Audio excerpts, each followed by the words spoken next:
मैं अपने पति की सेज सजाए बैठी थी। मेरी ननद अभी थोड़ी देर पहले मुझे पारंपरिक दुल्हनों की तरह बेड पर बिठाकर गई थी। आज मेरे लिए ये दिन बहुत खुशियों वाला था। मुझे पता था थोड़ी देर बाद मेरे पति आएंगे, मेरा घूंघट उठाएंगे, मुझसे प्यार भरी बातें करेंगे। लेकिन मुझे नहीं पता था आज रात मेरे साथ क्या होने वाला है, मुझे किस सच का सामना करना है। मेरे चेहरे पर एक शर्मीली मुस्कान थी। आने से पहले जो बातें मेरी शादीशुदा सहेलियों ने मुझे बताई थीं, वे मेरे दिल में गुदगुदी पैदा कर रही थीं। मेरी हथेलियां पसीने से भीग रही थीं। मैं अभी इन सब बातों को सोच रही थी कि अचानक कमरे का दरवाज़ा खुला। मेरा दिल धक से रह गया। क्या वो घड़ी आ चुकी थी जब मैं अपने पति की संगत और मोहब्बत पाने वाली थी? मैंने अभी तक उन्हें सामने से नहीं देखा था। वो मेरी माँ की पसंद का लड़का था, मुझे केवल तस्वीर ही दिखाई गई थी। शादी के समय भी मैंने उन्हें ढंग से नहीं देखा था। ज़्यादातर मेरी नज़रें नीचे ही थीं। मैं एक सीधी सादी और शर्मीली टाइप की घरेलू सी लड़की हूँ। मेरी अरेंज मैरिज हुई थी और बहुत जल्दबाजी में हुई थी। मेरा दिल अब धीरे धीरे डर रहा था। मैं भगवान से प्रार्थना कर रही थी कि ये व्यक्ति मेरे लिए अच्छा साबित हो, मैं अपनी ज़िंदगी इसके साथ खुशहाल बिताऊं। लेकिन मुझे नहीं पता था कि मुझे किस पीड़ा से गुजरना है। काफ़ी देर गुजर गई थी लेकिन कमरे में कोई हलचल नहीं हुई। उन्हें कमरे में आए काफ़ी देर हो गई थी, लेकिन फिर भी वो अभी तक मेरे पास क्यों नहीं आए थे? और ये सोचकर मेरी जान निकलने पर आई थी। क्या मैं उन्हें पसंद नहीं आई थी या फिर कोई बात उन्हें बुरी लग गई थी? मैंने बेवजह सिर उठाया। वो कमरे में मौजूद सोफे पर बैठे हुए थे। उनका हाथ उनके बालों में था, आंखें बंद थीं। मेरा दिल एकदम कांप उठा। क्या उनकी तबीयत खराब थी या कोई और बात थी? मैं तुरंत उठी और अपना लहंगा संभाल कर उनके पास आई। बिना सोचे समझे मैंने उनके माथे पर अपनी हथेली रखी ताकि पता कर सकूं कहीं उन्हें बुखार तो नहीं, जबकि वो बिल्कुल ठीक थे। लेकिन माथे पर पसीना आया हुआ था, जो इस बात की गवाही दे रहा था कि वो किसी परेशानी में घिरे हुए हैं। हालांकि कमरे में एसी चल रहा था और इस ठंडे वातावरण में पसीना आना कोई अच्छी बात नहीं थी। मेरे करीब आने पर वो सीधे हुए और मुझे देखते हुए धीमे लहजे में बोले, आप कपड़े बदल लो, मुझे आपसे कुछ बात करनी है। उनका लहजा बहुत अजीब था। आखिर वो मुझसे क्या बात करना चाहते थे? मेरी सहेलियों का कहना था कि जब तक आपका पति आपकी तारीफ न कर दे तब तक अपने कपड़े मत बदलना, और फिर उनका अचानक से ये आदेश जारी कर देना मुझे परेशानी में डाल चुका था। क्या मैं उन्हें पसंद नहीं थी या फिर कोई और बात थी, या वो किसी और को पसंद करते थे? ऐसी कई आशंकाएं मुझे घेरने लगी थीं। आमतौर पर मैंने ड्रामों और फिल्मों में ऐसा ही देखा था कि शादी वाली रात दूल्हा ठंडा रवैया अपनाता है, और जिसका मतलब होता है कि लड़का पहले से किसी को पसंद करता था या फिर वो इस शादी से खुश नहीं था। मैंने भगवान का नाम लिया और बाथरूम चली गई। वहां जाकर मैंने बुझे हुए दिल के साथ अपने कपड़े बदले, ज्वेलरी उतारी, मेकअप साफ किया और दिल ही दिल में दुआएं करती हुई बाहर आई। मुझे किसी भी प्रकार की परेशानी का सामना न करना पड़े। मुझे पता था कि ये तकलीफ कोई लड़की बर्दाश्त नहीं करती और इसीलिए मैं भी डर रही थी। मैं कमरे में आई तो मेरे पति भी कपड़े बदल चुके थे और सोफे पर ही बैठे हुए थे। जैसे ही मैं बाथरूम से बाहर आई वो मुझे देखते हुए बोले, नीलम यहाँ आ जाओ।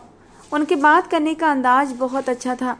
उन्होंने अभी तक मुझे तुम कहकर भी नहीं पुकारा था, और मुझे ऐसे मर्द बहुत पसंद थे जो औरतों की इज्जत करना जानते हैं। मैं चुपचाप उनके बराबर बैठ गई थी और उनकी बात सुनने के लिए खुद को तैयार कर चुकी थी। अचानक ही वो मेरे साथ लगकर बैठ गए। मेरे हाथों को अपने हाथों में थाम लिया। उनका अंदाज बहुत अनोखा था। मेरे चेहरे पर एक शर्मीली मुस्कान आ गई थी। मैंने समझा कि मेरे पति कुछ रोमांटिक सी बातें करेंगे, लेकिन अगले ही पल मेरी सारी खुशी बर्बाद हो गई थी। वो मेरा चेहरा अपनी ओर करते हुए बोले, मैं जानता हूँ नीलम, हर लड़की के लिए ये रात बहुत खूबसूरत होती है। मैं उम्मीद करता हूँ आपकी रात भी खूबसूरत होगी। मैं कोई कमी नहीं छोड़ूंगा, आपको खुश करने की हर मुमकिन कोशिश करूँगा। मगर आज आपको अपनी ज़िंदगी से जुड़ी एक सच्चाई बताना चाहता हूँ। मैं आपसे कुछ भी नहीं छिपाऊंगा। मैं उन मर्दों में से नहीं हूँ जो औरत पर रखकर बंदूक चलाते हैं। मेरा मानना है कि जिसकी गलती है वो इस गलती को स्वीकार करे, लेकिन मुझे नहीं लगता कि ये गलती है, बल्कि ये एक कमी है और आपको मुझे समझना होगा। मैं आपका पति हूँ और यकीन मानिए इसकी खबर आज ही मुझे हुई है। अगर मुझे पहले इसकी खबर हो जाती तो मैं कभी आपकी ज़िंदगी बर्बाद नहीं करता, मगर आज मैं ठीक मौके पर इस शादी से इनकार करता तो दोनों घरानों की बदनामी होती। इसीलिए मैंने चुपचाप आपसे शादी की है। मगर इतनी देर सोचने के बाद भी मैं आपको धोखा नहीं दे सकता। मेरा दिमाग मुझे लगातार एक ही सलाह दे रहा है कि मैं आपको ये सच ना बताऊं, बल्कि आपको धोखे में रखकर अपनी ज़िंदगी गुजार लूं। मगर मैं ऐसा इंसान नहीं हूं। मुझे औरत की इज्जत करना आता है। इसीलिए मैंने अपने आप को तैयार कर लिया है कि मैं आपको ये सच बता दूं। मैं उन्हें गौर से सुन रही थी। मेरी निगाहें झुकी हुई निगाहों पर थीं। उनका अंदाज बहुत उदास था।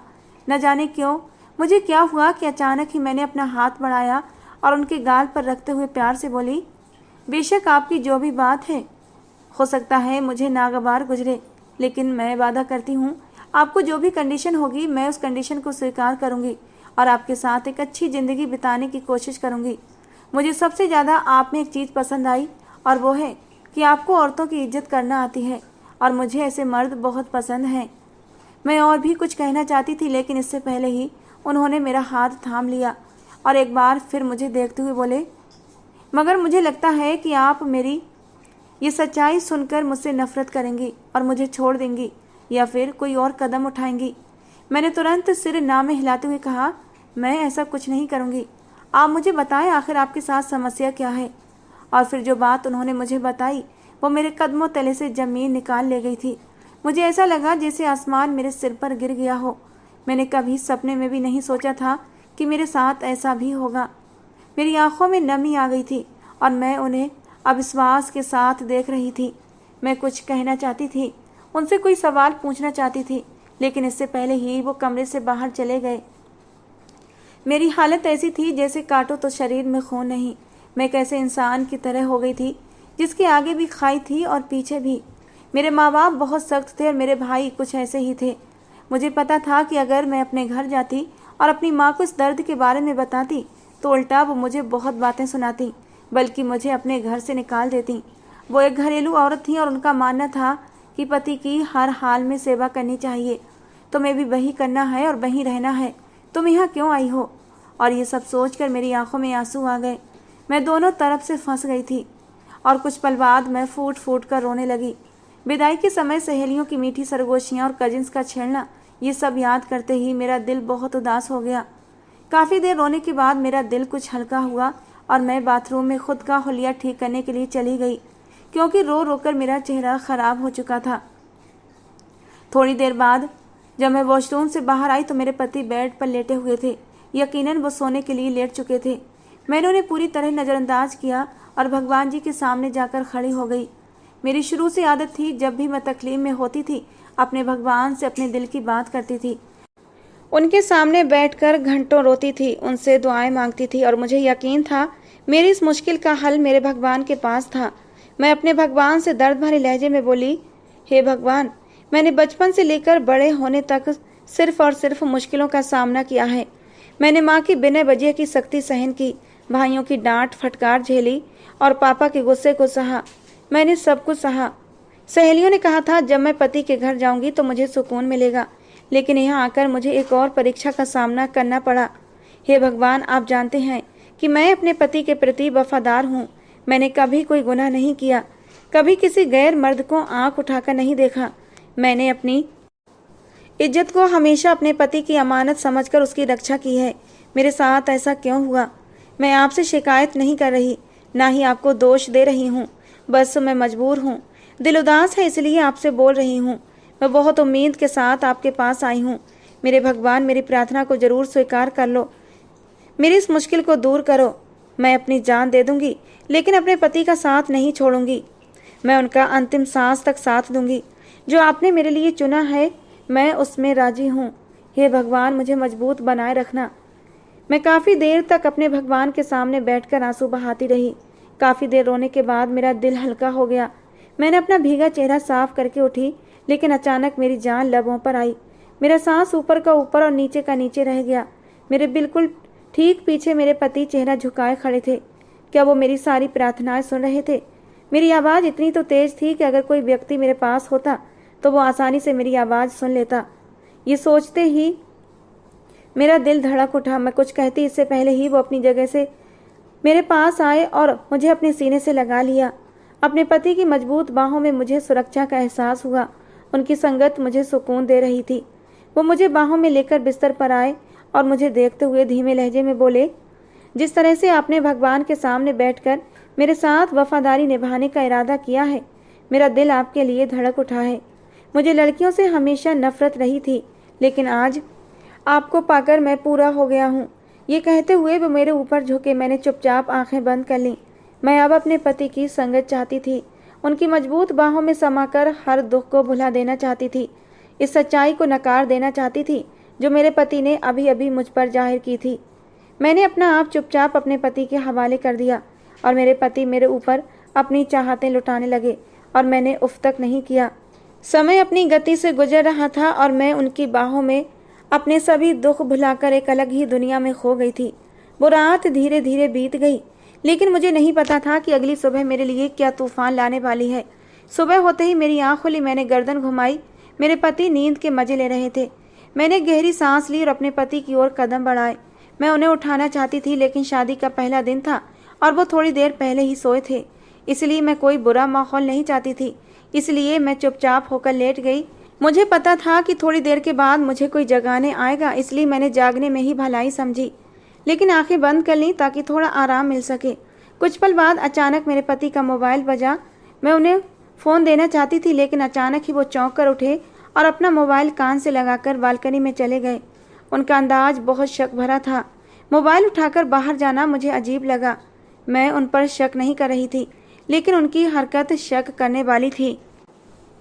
मैं चुपचाप लेटकर उनके वापस आने का इंतजार करने लगी। थोड़ी देर बाद वो कमरे में आए और काफ़ी जल्दबाजी में कपड़े बदले और बिना मेरी ओर देखे कमरे से बाहर चले गए। उनके जाते ही मैं उठकर बैठ गई। ये क्या मामला था? किसका फ़ोन आया था और वो क्यों गए थे? ऐसे कई सवाल मेरे दिमाग में घूम रहे थे। मुझे उनका अचानक बाहर जाना कुछ अजीब लगा था। मैं अब भी थोड़े थोड़े शक में थी। फिर मैंने अपना सिर झटका, क्योंकि मुझे नहीं पता था कि उनके साथ क्या प्रॉब्लम थी और उनके साथ क्या हुआ था, इसलिए मैंने कोई निष्कर्ष नहीं निकाला। थोड़ी देर बाद दरवाजे पर दस्तक हुई और मेरी ननद कमरे में आई। मैं पहले से उठ चुकी थी। वो कमरे में आते ही मुझसे मिली और अपने भाई के बारे में पूछने लगी कि वो कहाँ हैं। मैंने कहा मुझे नहीं पता। मुझे हैरत हुई, क्या उन्होंने घर में भी किसी को कुछ नहीं बताया था और वो इतनी सुबह कहाँ गए थे? मैं सोच सोच कर परेशान हो रही थी। मेरी ननद ने मुझसे कहा कि आप कपड़े बदल कर तैयार हो जाएं, नीचे नाश्ते का इंतजाम किया जा रहा है, मेहमान भी आने लगे हैं, इसलिए ज़्यादा देर मत करना। मैंने अपने पति का ध्यान झटका और जल्दी जल्दी तैयार होने लगी। मैंने अपनी माँ का दिया हुआ एक लाल रंग की साड़ी पहन ली, जिसे पहनकर मैं चांद की तरह लग रही थी। मेरी दूधिया रंग पर लाल रंग बहुत जच रहा था। मैंने खुद को बहुत खूबसूरती से सजाया था। बीच में मांग निकालकर मैंने अपने बालों को खुला छोड़ दिया था, जो किसी खूबसूरत झरने की तरह मेरी कमर पर बिखर गए थे। अपना पूरा जायजा लेकर मैं नीचे गई थी। जैसे ही मैं नीचे आई, मेरी नज़र अपने पति पर गई। वो अपनी माँ के पास बैठे थे और न जाने कौन सी बातें कर रहे थे। मुझे कुछ नहीं पता। मैं उनकी माँ के पास गई और धीमे आवाज़ में प्रणाम करके उनके पैरों को छूकर आशीर्वाद लेने के लिए झुक गई। उन्होंने मेरी तैयारी पर एक नज़र डाली और मुझे आशीर्वाद दिए बिना बोली, क्या तुम किसी शादी में जा रही हो जो इतनी तैयार होकर आई हो? तुम्हें नहीं पता कि घर में कितने अनजान मर्द आ रहे हैं? तुम्हें थोड़ा होश में रहना चाहिए। मैं एकदम शर्मिंदा हो गई। मैंने एक नज़र अपने पति पर डाली। उनका लहजा और बात मुझे काफ़ी बुरी लगी थी, लेकिन मेरे पति चुप बैठे थे। मुझे लगा वो मेरी मदद करेंगे और बताएंगे कि मैं नई नवेली दुल्हन हूँ, मेरा इस तरह तैयार होना सही है, लेकिन वो चुप रहे। मैं कुछ कहती इससे पहले ही मेरी सास ने तीखे स्वर में कहा, जाओ और कपड़े बदल कर नीचे आओ। कोई सादा कपड़े पहनो और अपने चेहरे पर लगी हुई ये क्रीम पाउडर भी हटा दो। हमारे घर की बहू बेटियां इतना तैयार नहीं होती। मेरी आंखों में आंसू आ गए थे। सच तो ये था कि मैं भी ऐसे ही माहौल की आदी थी, लेकिन मैंने अपने मायके में इस उम्मीद के साथ ज़िंदगी बिताई थी कि मैं अपने सभी शौक अपने ससुराल में जाकर पूरे करूँगी। लेकिन उनके इस तरह के व्यवहार ने मुझे दुखी कर दिया था। क्या मुझे यहाँ भी डर डर कर जीना था? मैं चुपचाप ऊपर जाने लगी, लेकिन अचानक दूसरे कमरे से मेरी जेठानी बाहर आई। वो तो मुझसे भी ज़्यादा तैयार थीं। मुझे लगा कि मेरी सास उन्हें भी नीचा दिखाएंगी, लेकिन ऐसा नहीं हुआ। वो तुरंत मेरी सास के पास गईं और उन्हें के आगे झुक रही थीं। ये क्या माजरा था मुझे समझ नहीं आया, लेकिन मैं चुपचाप अपने कमरे में चली आई। क्या मेरी सास मेरे पति के कारण ऐसा कर रही थी या फिर कोई और बात थी? ये सोचते सोचते मेरा दिमाग ख़राब होने लगा। मैंने चुपचाप अपनी माँ की दी हुई एक और साधारण सी साड़ी पहनी और अपना चेहरा साफ करके नीचे आई। मेज सजी हुई थी। सब लोग नाश्ता करना शुरू कर चुके थे। किसी ने मेरा इंतजार नहीं किया था। मुझे तो अपने पति पर आश्चर्य हो रहा था। कल रात वो कितने अच्छे थे और अब मुझसे ऐसे अजनबी हो गए थे जैसे वो मुझे जानते ही ना हो। मैंने भी चुपचाप अपना सिर झटका और मेज के करीब आई। भूख ने मुझे परेशान कर दिया था। कल रात चिंता में मैंने खाना भी नहीं खाया था। मैं अपने पति के पास वाली कुर्सी पर बैठ गई। जैसे ही मैं बैठी मेरी सास ने मेरे ऊपर एक आलोचनात्मक नज़र डाली और मुझे बैठने के लिए कह दिया। मैंने भगवान का धन्यवाद किया कि अब उन्हें मुझ में कोई समस्या नहीं दिखी।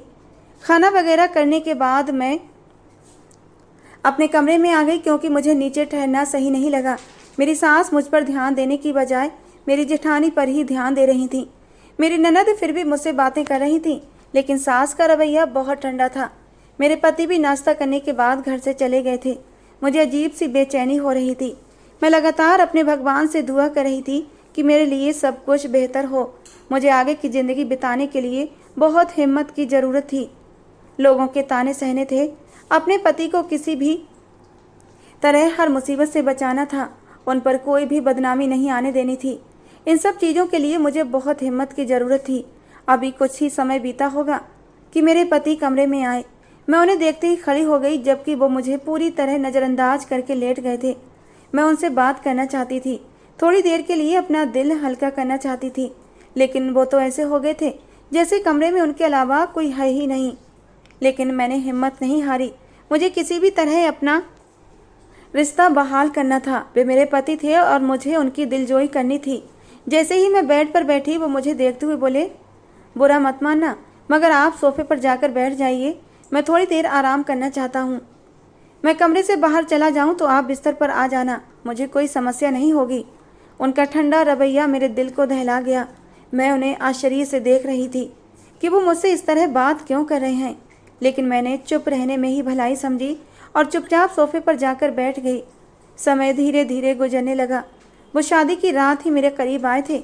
इसके बाद उन्होंने मुझे मुंह लगाना जरूरी नहीं समझा। न उन्होंने मेरी तरफ देखा और न ही मुझसे बात की। अगर मैं कुछ कहती तो थोड़ा सा जवाब देते और अपने मोबाइल में बिजी हो जाते। मेरा दिल बहुत उदास रहने लगा था। बेशक माँ के घर में सख्ती थी, मैं किसी से ज़्यादा बात भी नहीं करती थी, लेकिन जब परिवार की लड़कियाँ आती थीं तो मुझे बहुत खुशी महसूस होती थी। दिन भर माँ भी बात कर लेती थी, लेकिन यहाँ तो उल्टी ही गंगा बह रही थी। न सास बात करती थी, न ही जेठानी। मेरा दिल खून के आंसू रोता था, लेकिन अब मुझे यही सब कुछ सहना था। समय और धीरे धीरे आगे को बढ़ा। आज शनिवार की रात थी। मैं अपने कमरे से जुड़ी बालकनी में उदास बैठी चांद को निहार रही थी। रात के 12 बज रहे थे और पति कमरे में नहीं थे, बल्कि वो बाहर अपने दोस्तों में गए हुए थे। कुछ देर बाद कमरे का दरवाज़ा खुला और मेरे पति कमरे में आए, लेकिन मुझे पता था कि मेरे पति को मेरी कोई ज़रूरत नहीं है, इसलिए मैंने कमरे में जाने का इरादा टाल दिया। लेकिन मुझे नहीं पता था कि आज की रात मेरे लिए कितनी खुशकिस्मत साबित होने वाली है। कुछ पल बाद अचानक मेरे पति ने मुझे पीछे से अपनी बाहों में ले लिया। मेरा दिल धड़क गया। क्या वो आज रात मेरे करीब आना चाहते थे या फिर कुछ और था? उन्होंने मेरे माथे पर एक प्यार भरा चुम्बन देते हुए कहा, यहाँ क्यों खड़ी हो, सब ठीक है ना? शायद वो मुझे उदास देखकर परेशान हो गए थे। मैं बिना कुछ कहे उनके सीने से लग गई। वास्तव में मुझे किसी अपने की सख्त ज़रूरत थी। मैं अकेले रह रहकर थक चुकी थी। मैं कुछ कहती इससे पहले ही उन्होंने मुझे अपनी बाहों में उठाया और बिस्तर पर ले गए। लेकिन मेरा इरादा आज उनकी संगत पाने का नहीं था, बल्कि कुछ देर उनसे बातें करने का था, क्योंकि मुझे पता था अभी वो मेरे करीब आएंगे और सुबह मुझसे बेगाने हो जाएंगे। लेकिन उन्होंने मेरी एक बात नहीं सुनी और तुरंत ही कमरे की लाइट बुझाकर मेरे करीब आ गए। रात बूंद बूंद करके पिघलती जा रही थी और मैं भी उनकी संगत में पिघल चुकी थी। अगली सुबह मेरे सोचने के अनुसार ही हुआ था। सुबह होते ही वो मुझसे बिल्कुल बेगाने हो चुके थे। बिना मेरी तरफ देखे वो ऑफिस चले गए। रात को घर आए तब भी बेगाने थे। मेरा दिल फिर उदास हो गया था, लेकिन मुझे नहीं पता था अब मुझ पर क्या विपत्ति आने वाली है। 2 दिन बाद उन्होंने फिर मेरी तरफ कदम बढ़ाए थे।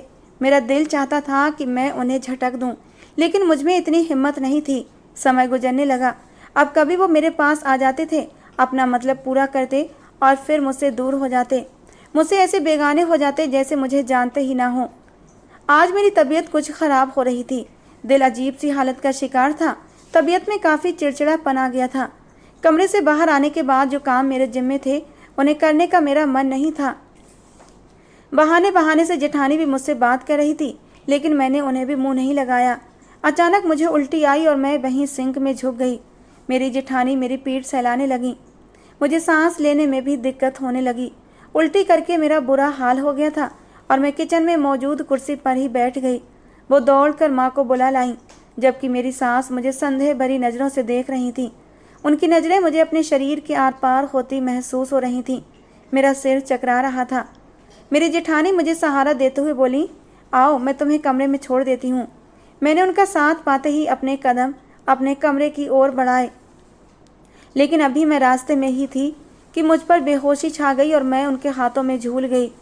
उसके बाद मुझे कुछ नहीं पता कि मेरे साथ क्या हुआ। कुछ घंटों बाद जब मेरी आँख खुली तो मैं अस्पताल के बिस्तर पर थी। मेरे सिरहाने पर मेरी सास और जेठानी खड़ी थीं। जेठानी के चेहरे पर मुस्कान थी, जबकि मेरी सास गुस्से में नजर आ रही थी। मुझे क्या हुआ था मुझे नहीं पता। मैंने चारों ओर नज़र घुमाकर अपने पति को खोजने की कोशिश की, लेकिन वो वहाँ पर मौजूद नहीं थे। मैं कोई सवाल करती उससे पहले ही मेरी जेठानी ने मुझे गले लगा लिया और मुझे बधाई देते हुए बोली, नीलम बहुत बहुत बधाई हो। मुझे तो विश्वास ही नहीं आ रहा कि हमारे घर छोटा बच्चा आने वाला है। ये सुनकर मुझे ऐसा महसूस हुआ जैसे अस्पताल की छत मेरे सिर पर गिर गई हो। मैं फटी फटी नज़रों से अपनी जेठानी की बात सुन रही थी। मैंने परेशान होकर अपनी सास को देखा तो उन्होंने मुझसे नफरत से मुंह फेर लिया। मेरा दिल बंद होने के करीब था। मैं बेचैन हो गई थी और तड़प कर बोली, विवेक कहाँ है? मेरी आवाज़ कहीं अंदर से आई थी, जबकि मेरी जेठानी एक बार फिर खुशी से बोली, अरे वो बस डॉक्टर से मिलने गए हैं, तुम बस अपना ख्याल रखना। डॉक्टर ने कहा है कि तुम्हें खून की बहुत कमी है और किसी भी परेशानी की ज़रूरत नहीं है। मैं तुम्हारा ख्याल रखूँगी, उन्होंने अपनेपन से कहा, लेकिन मुझे अपना दिल बंद होता महसूस हो रहा था। मैंने अपना सिर अपने हाथों में थाम लिया। ये क्या खबर मुझे मिल गई थी? मेरे हौसले जवाब दे रहे थे। थोड़ी देर बाद ही मेरे पति कमरे में आए। उनका चेहरा गुस्से से तना हुआ था, जिसे देखकर मैं जान गई थी कि अब मेरी जान बख्शी नहीं है। लेकिन ये चमत्कार हुआ कैसे, मुझे समझ नहीं आ रहा था। डॉक्टर मुझे देखते हुए एक बार फिर मेरे पति को समझा रही थी कि इनका बहुत ख्याल रखना है, जबकि मेरे पति ने ना तो सहमति में सिर हिलाया और ना ही ना में। थोड़ी देर बाद ही मुझे डिस्चार्ज कर दिया गया था।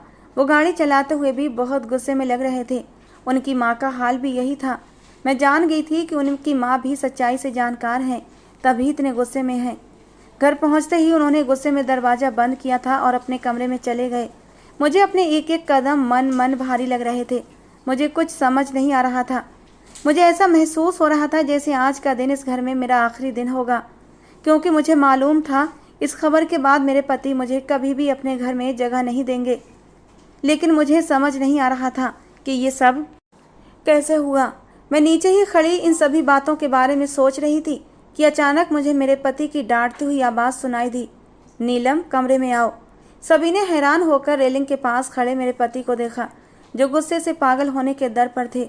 मेरा हाल ऐसा था कि अभी मेरा दम निकल जाएगा, लेकिन हालात के मंदे नज़र मैं चुपचाप कमरे में चली गई थी, क्योंकि नीचे रुकने का मतलब था अपना और अपने पति का मजाक बनवाना, और मैं ऐसा कुछ भी करना नहीं चाहती थी। मैंने गहरी सांस ली। यकीनन ये कोई मेरे भगवान की तरफ से चमत्कार होगा। जैसे ही मैं कमरे में प्रवेश किया, मेरे पति ने मेरा बाजू अपनी लोहे की जैसी पकड़ में थाम लिया था।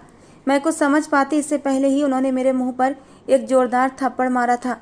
मैं उसी पल मुंह के बल जमीन पर गिर गई। वो बिल्कुल भी अपने होश में नहीं थे। उन्होंने मेरे बालों को अपनी पकड़ में जकड़ रखा था और मेरे मुंह पर गरजते हुए बोले, सच सच बताओ नीलम, इस बच्चे का बाप कौन है? मेरे रोंगटे खड़े हो गए थे। क्या वो मुझे इतना गिरा हुआ इंसान समझ रहे थे? क्या मैं ऐसी लड़की थी? मैंने नम आंखों से उनकी तरफ देखा। उन आंखों में क्या कुछ नहीं था, मान टूट जाने का दुख, अपनी बेइज्जती के आंसू। वो एक झटके से मुझे छोड़ चुके थे और मेरी ओर देखते हुए बोले, फौरन अपना सामान बांधो और मेरे घर से निकल जाओ। मैं तुम जैसी बदचलन लड़की को अपने घर में जगह नहीं दे सकता। तुम्हारी ना तो मेरे दिल में कोई जगह है और ना मेरी ज़िंदगी में और ना ही मेरे घर में। मैं तुम जैसी आवारा लड़की को अपने साथ नहीं रखूँगा। मैं कुछ भी नहीं बोली थी। आज सब कुछ खत्म हो गया था। न उन्होंने मुझसे कोई सवाल किया, न मुझे अपनी बात समझाने का मौका दिया। बस फैसला सुना दिया था। मैं चुप हो गई थी और अलमारी की तरफ बढ़ गई।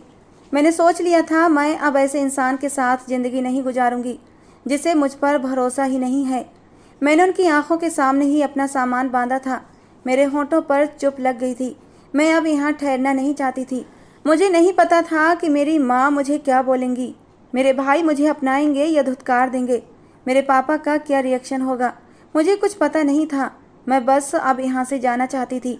जैसे ही कमरे से निकलने लगी तो उन्होंने बेखुदी में कहा, रुको, मैं छोड़ आता हूँ।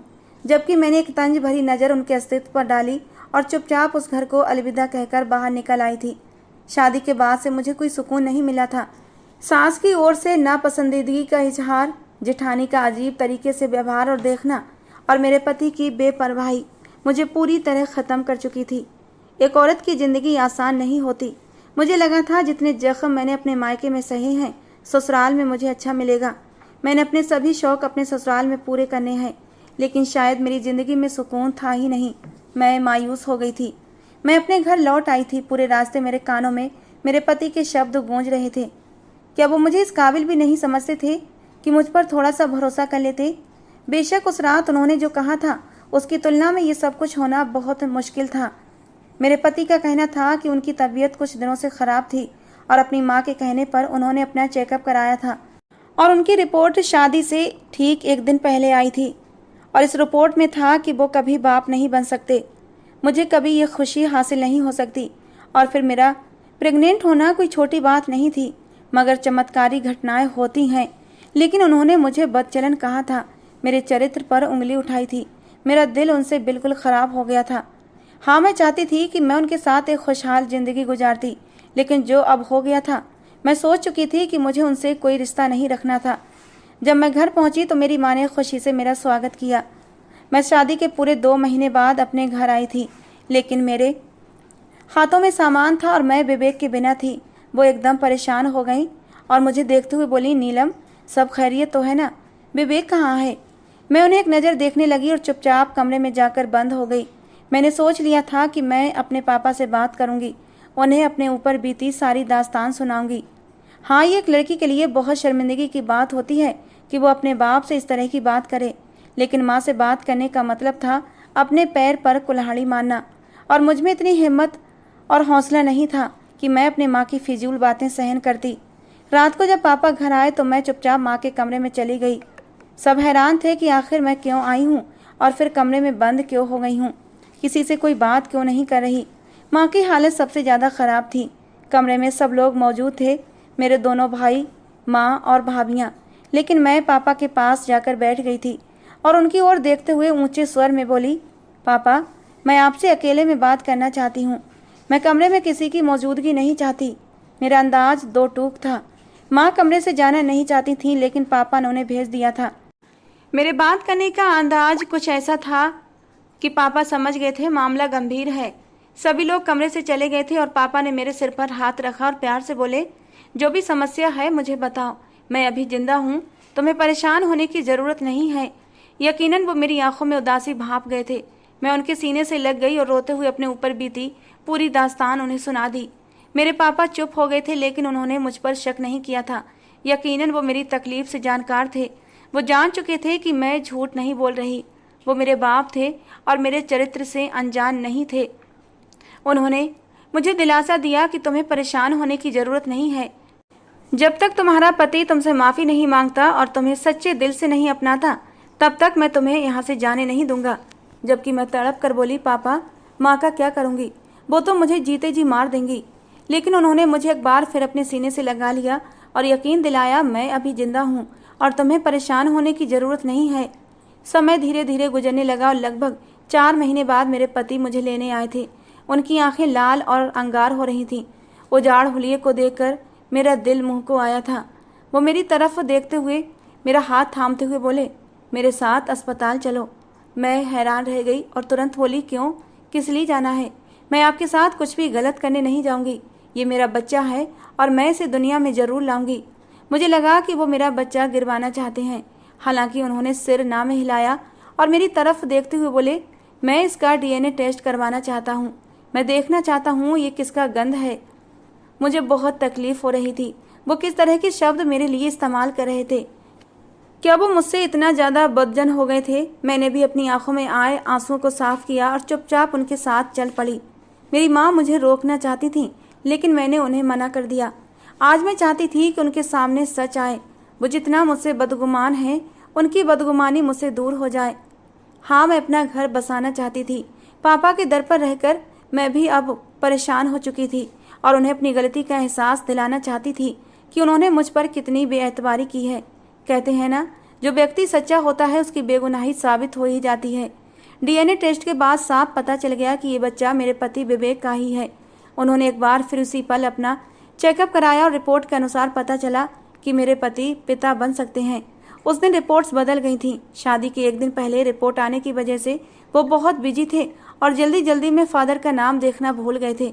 नाम और सरनेम समान होने की वजह से गलतफहमी हो गई थी।